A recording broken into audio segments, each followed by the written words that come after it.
30% ನಾವೇ ರೆಸ್ಪಾನ್ಸಿಬಲ್ ಆಗ್ತಾ ಇದ್ದೀವಿ. ಸೊ ಅದಕ್ಕೆ ಏನು ನಾವು ಪ್ರಿಕಾಷನ್ಸ್ ತಗೋಬೇಕು ಅಥವಾ ಏನು ಮೆಟೀರಿಯಲ್ ಯೂಸ್ ಮಾಡಿದ್ರೆ ಕಾರ್ಬನ್ ಡೈಆಕ್ಸೈಡ್ ಎಮಿಷನ್ಸ್ ಕಡಿಮೆ ಆಗುತ್ತೆ ಅಂತ ನೋಡ್ಬೋದು. ಓಕೆನಾ? ಆಗಲೇ ಹೇಳಿದಾಗ 2050ಗೆ 7 ಮಿಲಿಯನ್ ಟನ್ಸ್ ಆಫ್ ಸಿಮೆಂಟ್ ಬೇಕಾಗುತ್ತೆ. ಅದರಿಂದ ಏನೇನು ಇಂಪ್ಯಾಕ್ಟ್ ಆಗುತ್ತೆ? Billions of ton carbon dioxide emission. ಆಗಲೇ ಹೇಳಿದಾಗ 1 ಟನ್ ಸಿಮೆಂಟ್ ಮ್ಯಾನುಫ್ಯಾಕ್ಚರ್ ಎಷ್ಟು ಕಾರ್ಬನ್ ಡೈಆಕ್ಸೈಡ್ ಆಗುತ್ತೆ? ಸೊ ಅದೇ ರೀತಿನೇ ಅವಾಗ ಸಿಮೆಂಟ್ ಪ್ಲಾಂಟ್ಸ್ ಬೇಕಾಗುತ್ತೆ, ಲ್ಯಾಂಡ್ ಬೇಕಾಗುತ್ತೆ, ತುಂಬ ಕಾರ್ಬನ್ ಡೈಆಕ್ಸೈಡ್ ಎಮಿಷನ್ಸ್ ಆಗುತ್ತೆ. ಸೊ ಇದೆಲ್ಲ ಇನ್ಕ್ರೀಸ್ ಆಗ್ತಾ ಹೋಗುತ್ತೆ. ಏನು ಕಾಣ್ತಿದೆಯಪ್ಪ ಅಲ್ಲಿ? ಏನು ಮೆಟೀರಿಯಲ್ ಜಾಸ್ತಿ ಎಮಿಷನ್ ಮಾಡ್ತಾರೆ?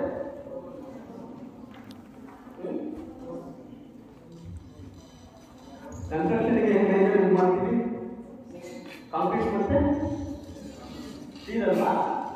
ಸೊ ಎರಡೇ 100% ಕಾಂಟ್ರಿಬ್ಯೂಷನ್ ಅಂತ ಕಾರ್ಬನ್ ಡೈಆಕ್ಸೈಡ್ ಎಮಿಷನ್. ಓಕೆ,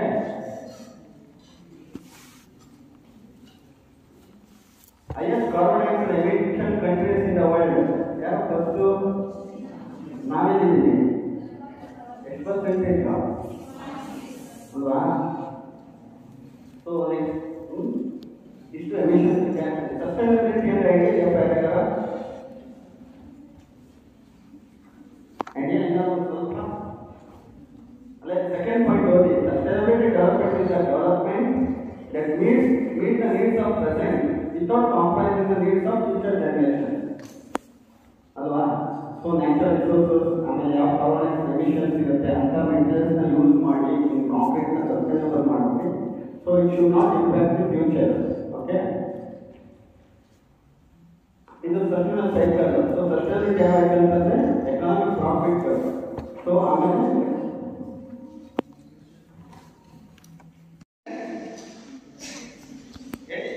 ಇನ್ನು ಸ್ವಲ್ಪ ಪ್ರಯೋಗ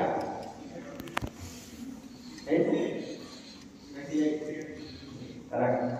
ಸೊ ಇನ್ನು ನೆಕ್ಸ್ಟ್ ಇದಕ್ಕೆ ಬರ್ತಾ ಇದೆಯಾ? ಬರ್ತಿದ್ಯಾ?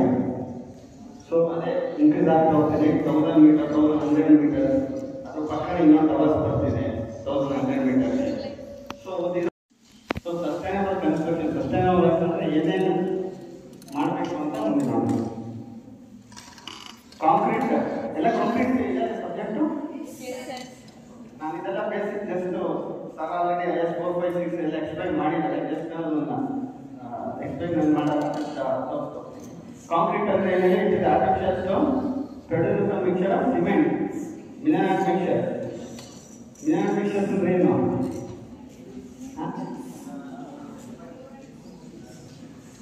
ಅಗ್ರಿಗೇಟ್ಸ್, ಕೆಮಿಕಲ್ ಅಡ್ಮಿಷನ್ಸ್ ಕೇಳಿದ್ದೀರಪ್ಪ? ಏನೇನು? ಟರ್ಫಿಸೈಡ್, ಸೂಪರ್ ಟರ್ಫಿಸೈಡ್. ಏನಕ್ಕೆ ಯೂಸ್ ಮಾಡ್ತೀವಿ? ವಾಟರ್ ಕಡಿಮೆ ಮಾಡೋದಲ್ಲ.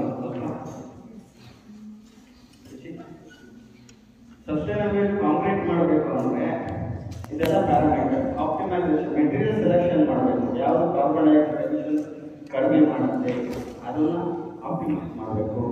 ರೀಸೈಕಲ್ ಮೆಟೀರಿಯಲ್ಸ್ ಯೂಸ್ ಮಾಡಬೇಕು.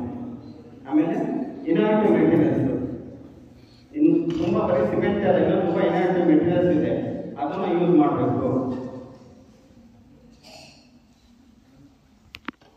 ಸಸ್ಟೈನಬಲ್ ಕಾಂಕ್ರೀಟ್ ಮೇಕಿಂಗ್ ಮಾಡಬೇಕಂದ್ರೆ ಏನೇನು ರಿಪ್ಲೇಸ್ಮೆಂಟ್ ಮಾಡ್ಬೋದು? ಸಿಮೆಂಟ್ ರಿಪ್ಲೇಸ್ಮೆಂಟ್ ಏನು ಮಾಡ್ಬೋದು? ಆಮೇಲೆ ಸ್ಲ್ಯಾಗ್, ಸ್ಲೇಯರ್ ಎಲ್ಲಿಂದ ಬರುತ್ತೆ? ಯಾವ industry? Thermal power, by product. Slag idea? Slag ಮುಂದೆ ಎಕ್ಸ್ಪ್ಲೈನ್ ಮಾಡ್ತೀನಿ. That is the by product of steel. Aggregate ಏನು ರಿಪ್ಲೇಸ್ಮೆಂಟ್ ಮಾಡ್ಬೋದು? Recycle aggregate, demolition waste, fine aggregate, river sand ಇಲ್ಲ. ಸೊ ಅದಕ್ಕೆ ಕ್ರಷರ್ ಸ್ಟೋನ್ ಸ್ಟ್ಯಾಂಡ್, ಈಗ ಎಮ್ ಸ್ಟ್ಯಾಂಡ್ ಬಂದಿದೆ, ಅಥವಾ slag sand. Slag sand river sand ಏನೇನು ಪ್ರಾಪರ್ಟೀಸ್ ಮಾಡುತ್ತೆ ಅದನ್ನು ಮ್ಯಾಚ್ ಮಾಡುತ್ತೆ. Water, okay, recycle water use ಮಾಡಬೇಕು. ಆಮೇಲೆ ಡ್ಯೂರಬಿಲಿಟಿ ಸರ್ ಆಲ್ರೆಡಿ ಅದ್ರ ಬಗ್ಗೆ ಎಕ್ಸ್ಪ್ಲೇನ್ ಮಾಡಿದ್ದಾರೆ.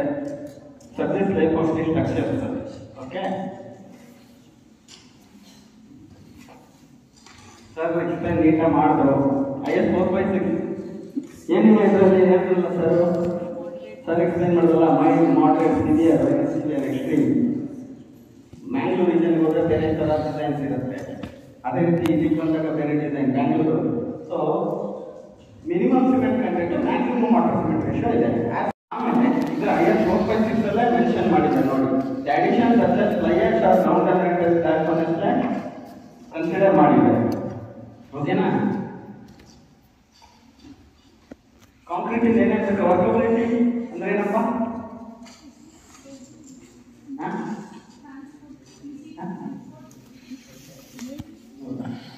ಕಾಂಕ್ರೀಟ್ ಪ್ಲೇಸ್ ಮಾಡೋಕ್ಕೆ, ಪಂಪ್ ಹೋಗೋಕ್ಕೆ one of the parameter. So workability, pump ಹೋಗೋದು, ಟ್ರಾನ್ಸ್ಪೋರ್ಟ್, ಕಾಂಕ್ರೀಟ್ ಮಿಕ್ಸ್ ಮಾಡಿದ್ದು ಎಷ್ಟಾಗುತ್ತೆ? ಇದು ಇನಿಷಿಯಲ್ ಸೆಟ್ಟಿಂಗ್ ಆಫ್ ಕಾಂಕ್ರೀಟ್ ಎಷ್ಟು? ಸ್ವಲ್ಪ ಕನ್ಫ್ಯೂಷನ್ ಅಲ್ಲ, 30 minutes. ಅದೇ ನಮಗೂ ಕನ್ಫ್ಯೂಷನ್ ಆಗ್ತಿದೆ. ಸಿಮೆಂಟ್ ಹೇಳುತ್ತೆ ನೀವು ಅಲ್ವಾ? ನಾನು ಕೇಳಿದ ಕಾಂಕ್ರೀಟ್ ಇದು ಸ್ಮಾಲ್ ಮಿನಿಟ್. ಸೊ 2 ಅವರ್ ಇರುತ್ತೆ. Final 10 cement 30 minutes to. Okay, it's a basic ಕೇಳೋದು 80 minutes ಅಲ್ಲ, ಇಷ್ಟೇ ಸಾಕು. ಸೊ ಅದಕ್ಕೆ ಕಾಂಕ್ರೀಟ್ ಸ್ವಲ್ಪ ಥರ ಇರಬೇಕು. ಎಲ್ಲ ಮಿಕ್ಸ್ ಮಾಡ್ತಿದ್ದೀರಾ? ಆಗಿದೆಯಾ? ಇಲ್ಲ, ಕಾಂಕ್ರೀಟ್ ಲೆವೆಲ್. ಸೊ ಇದೆಲ್ಲ ನಿಮಗೆ ನೆಕ್ಸ್ಟ್ ಕೋರ್ಸ್ ಅದು ಬರುತ್ತೆ 10262. ಸೊ ಇದೆಲ್ಲ ಪ್ಯಾರಾಮೀಟರ್ಸ್ ಕನ್ಸಿಡರ್ ಮಾಡೋದು. ಮಿಕ್ಸ್ ಡಿಸೈನ್ ಟಾರ್ಗೆಟ್ ಡಿಸ್ಟೆನ್ಸ್ ಅಂತಂದ್ರೆ M20 ಟಾರ್ಗೆಟ್ ಡಿಸ್ಟೆನ್ಸ್ ಏನಾಗುತ್ತೆ ಇದೆಯಾ?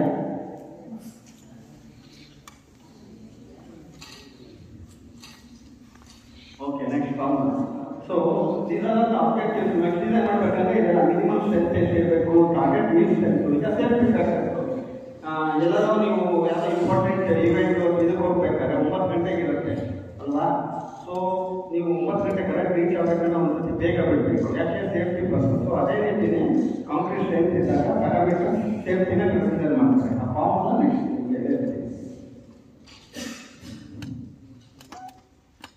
These are the aspects considered concrete ಅಲ್ಲಿ ಕನ್ಸಿಡರ್ ಮಾಡಬೇಕು. ವರ್ಕಬಲ್, ವಾಟರ್ ಕಂಟೆಂಟ್, ವಾಟರ್ ಜಾಸ್ತಿ ಮಾಡಿದ್ರೆ ಜಾಸ್ತಿ ಆಗುತ್ತಾ? ಅಲ್ವಾ? ಸೊ ವಾಟರ್ ಒಂದು ಸ್ವಲ್ಪ ಕೂಡ ಕಾಂಕ್ರೀಟ್ ನೀರನ್ನು ಚೇಂಜ್ ಮಾಡಬೇಕು. ಸೊ ಅದನ್ನೆಲ್ಲ ಪ್ರಾಪರ್ ಆಗಿ ಆ್ಯಡ್ ಮಾಡಬೇಕು. ನಾವು ವಿಚ್ ಸೂಪರ್ ಸ್ಟೇಟಸ್ ಇದೆ ಅದ್ರ ಜೊತೆ ಅಥವಾ ಮಿಕ್ಸ್ ಡಿಸೈನ್ಸ್ ನೀವು ಮಾಡ್ಬೋದು. ಸ್ಟ್ರೆಂತ್ ಪ್ಯಾರಾಮೀಟರ್ಸ್ ಏನೇನಿದೆ? Water cement ratio. SCM ಅಂದ್ರೆ ಏನು? Supplementary cementitious materials. ಅಂದರೆ ಸಿಮೆಂಟ್ ಬಿಟ್ಟು ಇನ್ನೊಂದು ಸೆಕೆಂಡರಿ ಮೆಟೀರಿಯಲ್ಸ್ ಯೂಸ್ ಮಾಡ್ಬೋದು. ಯಾವ್ದಾದ್ರು ಮಾಡ್ಬೋದು ಅಂದರೆ ಇನ್ನೂ ಇದೆ. ಓಕೆನಾ? ಸೊ ಅದನ್ನು ಯೂಸ್ ಮಾಡ್ಬೋದು. ಡ್ಯೂರಬಲ್,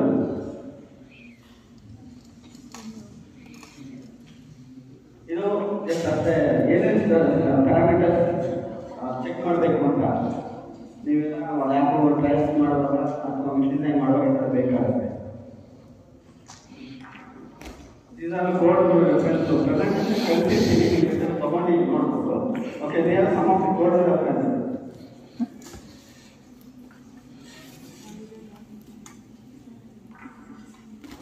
ಮಿಕ್ಸ್ ಡಿಸೈನ್ ಮಾಡಬೇಕು ಅಂದರೆ ಇದೆಲ್ಲ ಪ್ಯಾರಾಮೀಟರ್ಸ್ ಹತ್ರ ಇರಬೇಕು. ಗ್ರೇಡ್ ಆಫ್ ದಿ ಕಾಂಕ್ರೀಟ್ ಅಂದ್ರೇನು?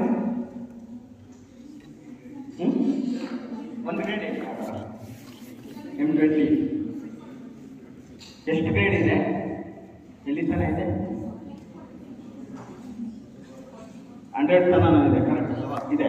So type of the cement: ordinary Portland cement, Portland pozzolana cement, Portland slag cement.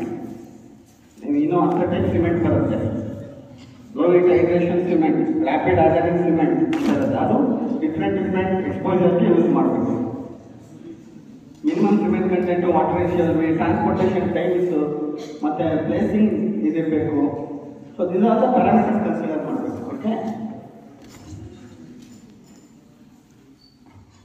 Target mean strength formula ನೋಡಿದ್ದೀರಪ್ಪ ಎಲ್ಲ ಅಲ್ವಾ? ಏನದು FCK ಅಂದ್ರೇನು? ಓಕೆ, ಎಸ್ ಅಂದ್ರೆ ಸ್ಟ್ಯಾಂಡರ್ಡ್ ಡಿವಿಯೇಷನ್ ಅಲ್ವಾ? So target means level which ever value is higher ನಾವು consider ಮಾಡ್ತೀವಿ. F20 ಮಾಡ್ಬೇಕಂದ್ರೆ ಟಾರ್ಗೆಟ್ ಮೀನ್ಸ್ ಎಷ್ಟು ಬರುತ್ತೆ? Next slide. ಅಲ್ಲಿ ಏನಿದೆ ಎರಡರಲ್ಲಿ M20ಗೆ ಸ್ಟ್ಯಾಂಡರ್ಡ್ ಡಿವಿಯೇಷನ್ 5.5, ಸ್ಟ್ಯಾಂಡರ್ಡ್ ಡಿವಿಯೇಷನ್ 4. ಇವೆರಡನ್ನು 1 ಪಾಯಿಂಟ್ ಕ್ಯಾಲ್ಕುಲೇಷನ್ ಮಾಡಿದಾಗ ಯಾವ ಹೈಯರ್ ಅಂತ ಕನ್ಸಿಡರ್ ಮಾಡಬೇಕು. M20 ಎಷ್ಟು ಬರುತ್ತೆ? 20. ಸೊ ಆ ಫಾರ್ಮುಲಾ ಕ್ಯಾಲ್ಕುಲೇಷನ್ ಮಾಡ್ತಾರೆ 26.5. ಸೊ ಇದೇ ಥರ ಎಲ್ಲ ಗ್ರೇಡ್ ಮಾಡಬೇಕು ಆಸ್ ಪರ್ ಸ್ಟ್ಯಾಂಡರ್ಡ್ ಡಿವಿಯೇಷನ್ ಇದೆ.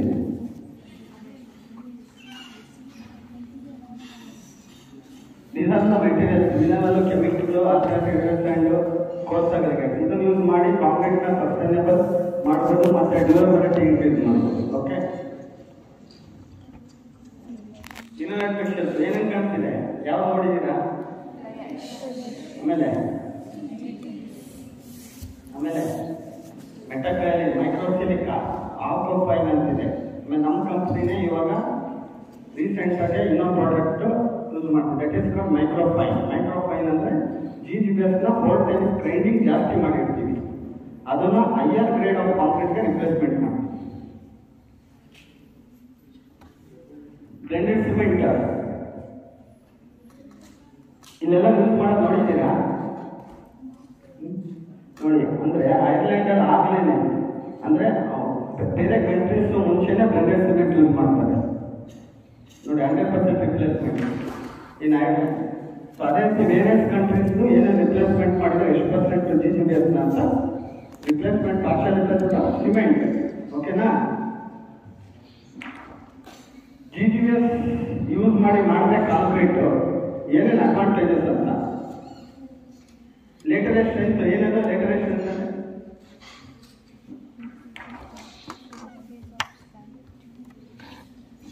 ಸಿಮೆಂಟ್ ಅಲ್ಲಿ ಮಿಕ್ಸ್ ಮಾಡಿದಾಗ ಎಷ್ಟು ದಿವಸ ಸ್ಟ್ರೆಂತ್ ಚೆಕ್ ಮಾಡ್ತೀರಾ? ಕ್ಯಾರೆಕ್ಟರ್ ಸ್ಟ್ರೆಂತ್ 28 days ಅಲ್ವಾ?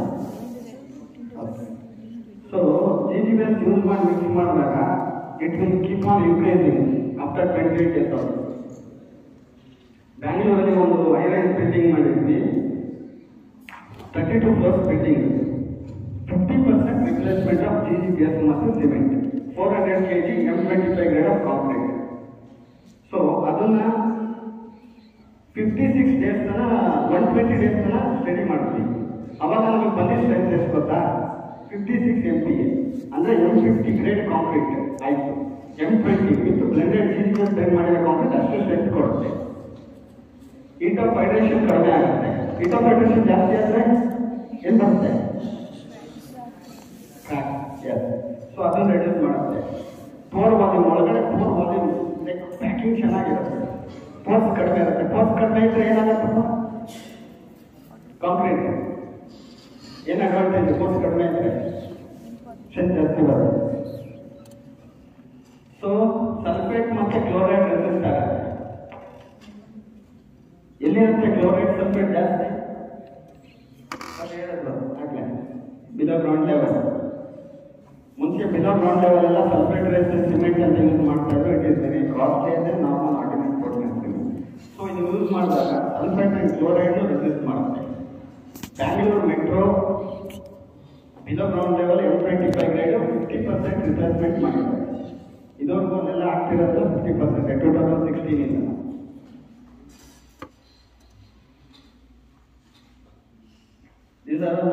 ಎಕ್ಸ್ಪ್ಲೈನ್ ಮಾಡಿದೆ ಫ್ರೆಶ್ ಕಾಂಕ್ರೀಟಿಗೆ ಏನೇನು ಟೆಸ್ಟ್ ಮಾಡಬೇಕು, strengthen concrete,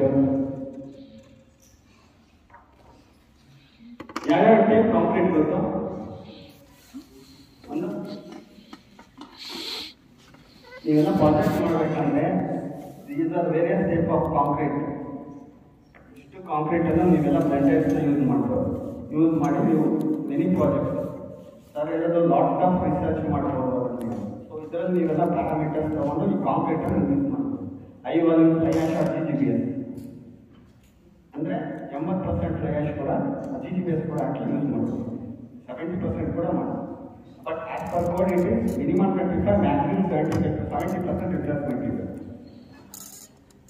light weight concrete, high density, fibre reinforced, polymer concrete. Polymer concrete ಅಂದರೆ ಈಗ ನಾನು ಎಂಟೆಕ್ ಪ್ರಾಜೆಕ್ಟ್ ಮಾಡಿದ್ದು ಜಿಯೋ ಪಾಲಿಮರ್ ಕಾಂಕ್ರೀಟ್ ಅಂತ 100% ರಿಪ್ಲೇಸ್ಮೆಂಟ್ ಆಫ್ ಸಿಮೆಂಟ್ ಮಾಡಿ, no water no cement. So M20 design ಮಾಡಿದ್ರೆ 80 MPa ಸ್ಟ್ರೆಂತ್ ಕೊಡುತ್ತೆ. ಅದು ಪಾಲಿಮರ್ಸ್ ಬೇಸ್, ಸುಮಾರು ಪಾಲಿಮರ್ಸ್ ಇದ್ದಾವೆ, ಅದನ್ನು ಯೂಸ್ ಮಾಡಿದಾಗ it lac is binder.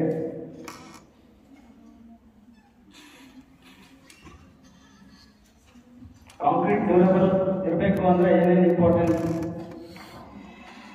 Particle packing ಚೆನ್ನಾಗಿರ್ಬೇಕು, ವಾಟರ್ ರೇಷಿಯೋ ಇರಬೇಕು, ಕಡಿಮೆ ಎಷ್ಟು ಕಡಿಮೆ ಇದೆ ಅಷ್ಟು ಒಳ್ಳೆಯದು. ಆಮೇಲೆ ಸ್ಲ್ಯಾಗ್, ಫ್ಲೈ ಆ್ಯಶ್, ಕ್ಯೂರಿಂಗು ಅಷ್ಟೇ, ಕ್ಯೂರಿಂಗ್ ಕೂಡ ಇದೆ.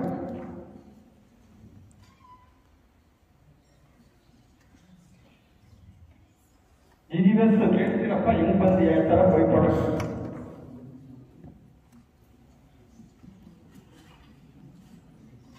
ಇಲ್ಲ ಕೇಳಿಲ್ಲ. ಒಂದು ಟನ್ ಸ್ಟೀಲ್ ಮ್ಯಾನುಫ್ಯಾಕ್ಚರ್ ಮಾಡಬೇಕಂದ್ರೆ 350 kg, 350 kg ನಮಗೆ ಸ್ಲ್ಯಾಗ್ ಸ್ಯಾಂಡ್ ಅಂತ ಬರುತ್ತೆ. ಇಟ್ ವಿಲ್ ಲುಕ್ ಲೈಕ್ M-ಸ್ಯಾಂಡ್ ನೋಡಿದಿರಲ್ಲ, M-ಸ್ಯಾಂಡ್ ಆ ಥರ ಇರುತ್ತೆ. ಬಟ್ ಬೇರೆ ಹ್ಯಾಂಡಲ್ಲಿ ಮುಟ್ಟಕ್ಕಾಗಲ್ಲ, ಗ್ಲಾಸ್ ಕಂಟೆಂಟ್ ಇರುತ್ತೆ, ಕೈ ಚುಚ್ಚುತ್ತೆ. ಸೊ ಅದಕ್ಕೆ ಹಿಂದೆ ಕೆಲವೊಂದೆಲ್ಲ ಸ್ಲ್ಯಾಗ್ ಸ್ಯಾಂಡ್ ಯೂಸ್ ಮಾಡೋದಿಲ್ಲ, ಸೊ ಅದು ಗ್ಲಾಸ್ ಇರುತ್ತೆ, ಅದು ಹೆಂಗೆ ಯೂಸ್ ಮಾಡೋಕ್ಕಾಗತ್ತೆ. ಸೊ ಅದನ್ನೆಲ್ಲ ಸ್ಕ್ರೀನ್ ಮಾಡಿ ನಾವು ಯೂಸ್ ಮಾಡ್ಬೋದು. GGBS ಇಂಡಿಯನ್ ಕೋಡ್ ಅಂದರೆ ನಾವು 2016 ಮುಂಚೆ 18 ಮುಂಚೆ ಇಂಡಿಯನ್ ಕೋಡ್ ಯೂಸ್ ಮಾಡ್ತಿರ್ಲಿಲ್ಲ, ಯುರೋಪಿಯನ್ ಕೋಡ್ ಯೂಸ್ ಮಾಡ್ತಾ ಇದ್ವಿ. ಸೊ ಇವಾಗ 2018 ಆದಮೇಲೆ ನಾವೆಲ್ಲ ಎಲ್ಲ ಬಗ್ಗೆ ಎಲ್ಲ ಡೀಟೇಲ್ಸ್ ಕೊಡ್ತೀವಿ, ಅದೊಂದು ಯೂಸೇಜು ಬೇರೆ ಬೇರೆ ಯೂಸಿಂಗ್ ಎಲ್ಲ ಕೊಡ್ತೀವಿ. ಸೊ ನಾವು 1674 ಅಂತ ಕೋಡ್.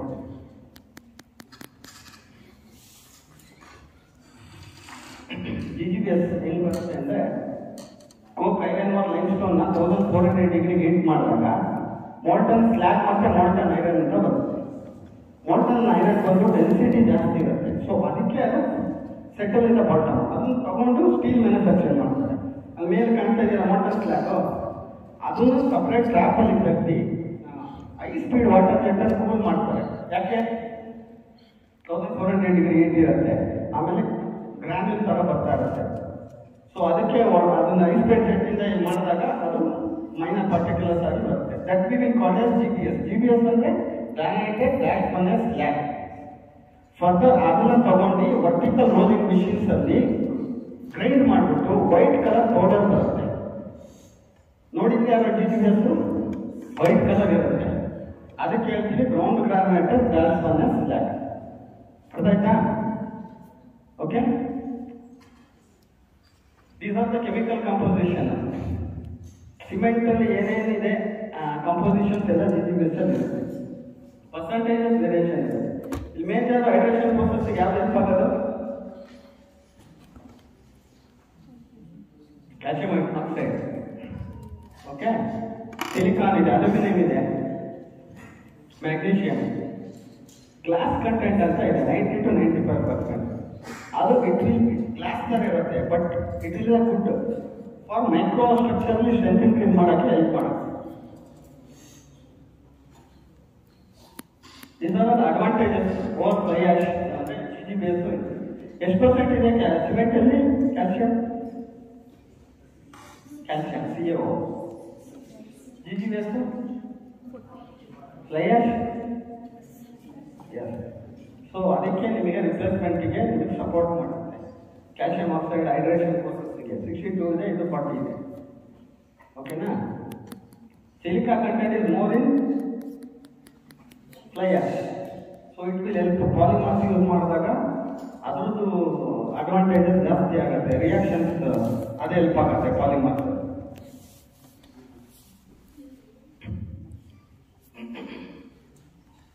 ಇದು ಸಮ್ ಅಡ್ವಾಂಟೇಜಸ್ ಅಂದರೆ fly ash as per code permit ಇರೋದು ರಿಪ್ಲೇಸ್ಮೆಂಟ್ ಮಾಡೋಕ್ಕೆ 15 to 35%.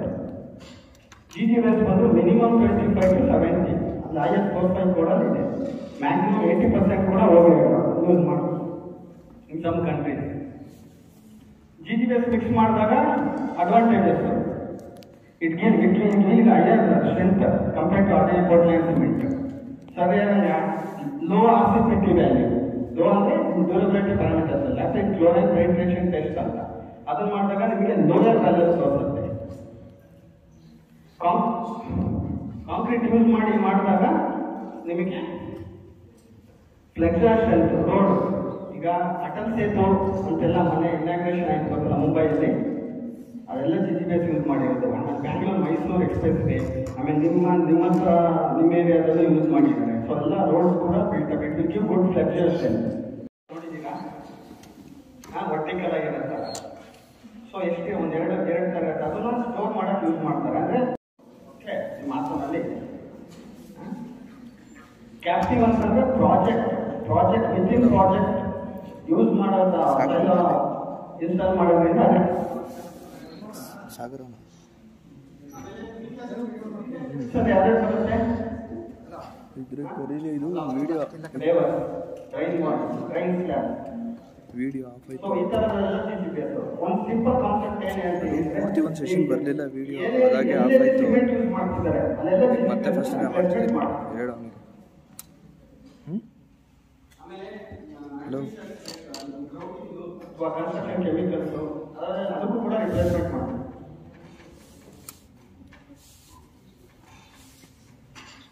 ಇದು ಹೊಸ ಪ್ರಾಡಕ್ಟ್ ಏನಂದ್ರೆ ನೀವು higher grade concrete. Higher grade ಅಂದ್ರೆ ಎಷ್ಟು ಹೋಗುತ್ತೆ?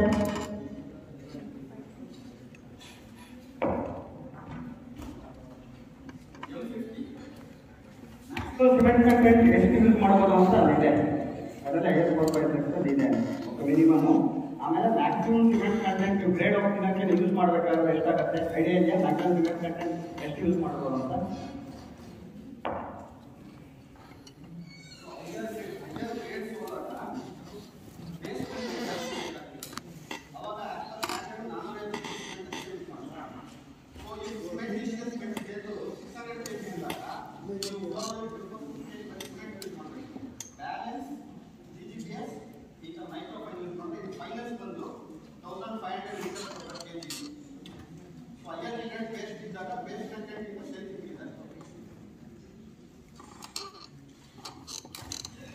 ಪ್ರಾಜೆಕ್ಟ್ ಮಾಡಬೇಕು ಅಂದರೆ ಬೇರೆ ಟೈಪ್ಸ್ ಆಫ್ ಕಾಂಕ್ರೀಟ್ ಇದೆ.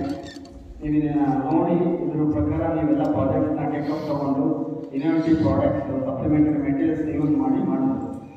ಸರ್ವಿಸ್ ಕಾಂಕ್ರೀಟ್ ನೋಡಿದ್ದೀರಾ ಎಲ್ಲ?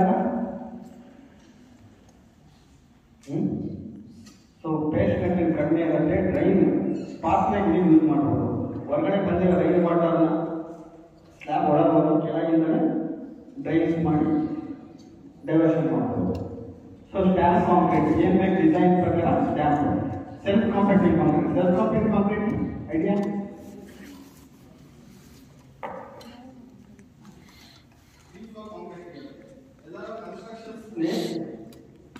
ರೈನ್ಫೋರ್ಸ್ಮೆಂಟ್ ಕಂಜೆಸ್ಟ್ ಇದೆ, ಆಮೇಲೆ ಕಾಂಕ್ರೀಟ್ ಫ್ಲೋಬಲ್ ಬೇಕು, ಮೇಲೆ ಹೈರೈಸಿಂಗ್ ಪಂಪ್ ಆಗಬೇಕು ಅಂತದೆಲ್ಲ ಅದನ್ನು ಯೂಸ್ ಮಾಡೋದು. ಏನಂದರೆ ಲೇಬರ್ ಕಾಸ್ಟ್ ಇಲ್ಲ, ಆಮೇಲೆ ಕಾಂಪ್ಯಾಕ್ಷನ್ ಬೇಕಾಗಿಲ್ಲ.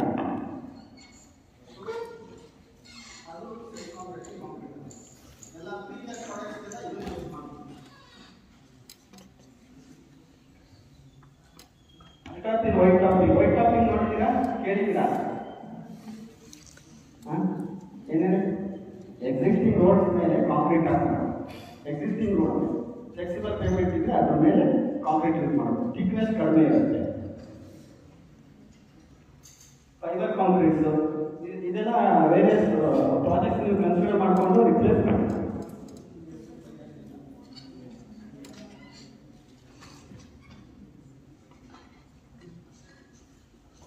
GGBS ಕನ್ಸಂಪ್ಷನ್ ಮಾಡೋದ್ರಿಂದ ಏನೇನು ಎನರ್ಜಿ ಸೇವಿಂಗ್ಸ್ ಮಾಡಿದ್ವಿ ಅಂತಿದೆ, ಕಾರ್ಬನ್ ಡೈಆಕ್ಸೈಡ್, ಎನರ್ಜಿ, ಈ ಥರ ಸುಮಾರು ಸೇವಿಂಗ್ಸ್ ಮಾಡ್ಬೋದು. ಕನ್ಸಂಪ್ಷನ್ ಇನ್ಕ್ರೀಸ್ ಆಗ್ತದೆ. ನಮಗೆ 2017ನಲ್ಲಿ ಎಷ್ಟಿತ್ತು? 1.77 ಅಲ್ವಾ?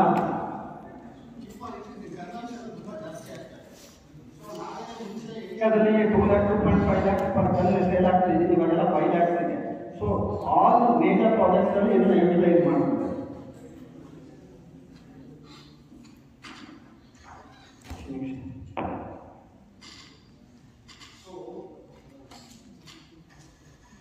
Global concrete and cement association ಪ್ರಕಾರ 608 kg ಕಾರ್ಬನ್ ಡೈಆಕ್ಸೈಡ್ ಎಮಿಷನ್ ಆಗುತ್ತೆ ವರ್ಲ್ಡ್ ಅಲ್ಲಿ. ಇಂಡಿಯಾದು 560 kg ಎಮಿಷನ್ ಕಾರ್ಬನ್ ಡೈಆಕ್ಸೈಡ್.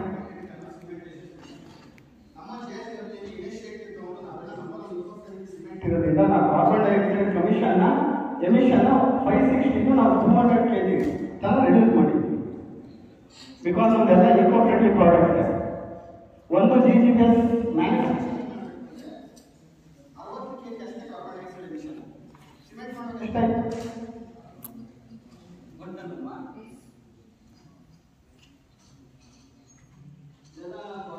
ಎಲ್ಲ ಯೂಸ್ ಮಾಡಿರೋದು ಅಂತ ಎಲ್ಲ ಮೆಟ್ರೋಗಳು ಯೂಸ್ ಮಾಡಿರೋದು.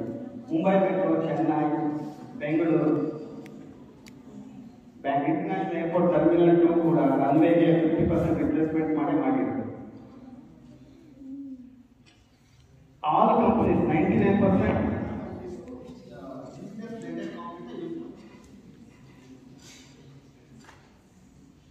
ಇದೆಲ್ಲ ಆರಂಭಿಸಿದ್ರು.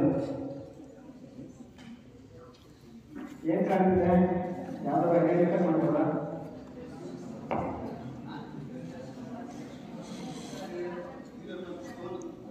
Modern technology.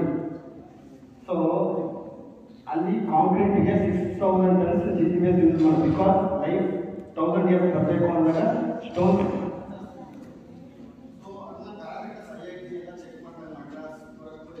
ಮಾಡಿದಾಗ ಸೊ GGBS ಪ್ಯಾರಾಮೀಟರ್ಸ್ ಅದನ್ನ ಫುಲ್ಫಿಲ್ ಮಾಡ್ತಾ ಇದ್ದಾರೆ. And it is very costlier than cement ಅಲ್ಲಿ ಸಪ್ಲೈ ಮಾಡೋದು. ಎಲ್ಲ ಸೇರಿ ಏನು ಮಾಡ್ತಾರೆ, ಕನ್ಸ್ಟ್ರಕ್ಷನ್ನ ಸ್ಮಾರ್ಟರ್ ಮತ್ತೆ ಗ್ರೀನರ್ ಆಗಿ ಮಾಡಬೇಕು. Okay, thank you.